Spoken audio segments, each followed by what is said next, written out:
அன்பு நண்பர்களுக்கு வணக்கம். ஒரு மொழி, ஒரு இனத்தின் உயிர், ஒரு கனவு, ஒரு நாட்டோட எதிர்காலம். இன்றைக்கி ஜனவரி 19 2 முக்கியமான நாளை பற்றி பார்க்க போகிறோம்.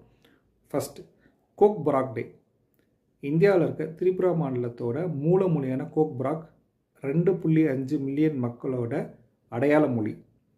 2018 இந்த கோக் பராக் டே மொழி மற்றும் அவங்களோட கலாச்சார உரிமைக்காக கொண்டாடப்பட்டு வருது. இந்தியாவில் மட்டும் 1600க்கும் மேற்பட்ட மொழிகள் இருக்குது. யுனெஸ்கோவோட கூற்றுப்படி 40% மொழிகள் அழிவோட விளிம்பில் இருக்குன்றாங்க. ஒரு மொழி அழிஞ்சால் ஒரு வரலாறே அழியும். ரெண்டாவது, doctor Martin Luther King junior day. அமெரிக்காவோட அகிம்சை போராட்ட நாயகன் டாக்டர் மார்ட்டின் லூதர் கிங்கோட நினைவுக்காக இந்த தினம் கொண்டாடப்பட்டு வருது. ஐ ஹாவ் அ ட்ரீம் அப்படின்ற ஒரு உரை உலகத்திலே மிகச்சிறந்த 10 பேச்சில் ஒரு மிக முக்கியமானதுன்னு சொல்லலாம். அது அந்த நாட்டையே மாற்றுச்சுன்னு சொல்லலாம். சிவில் ரைட்ஸ் 1964 கொண்டு வர அது வழிவகை செஞ்சுச்சு. இதனால் கோடிக்கணக்கான மக்கள் ஓட்டு உரிமை பெற்றாங்க. அகிம்சைன்றது உலகத்தில் மிகப்பெரிய ஆயுதம்.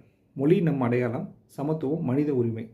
மொழியை காப்போம், மனித நேயத்தை வளர்ப்போம். இதுவே உண்மையான புரட்சி. நன்றி.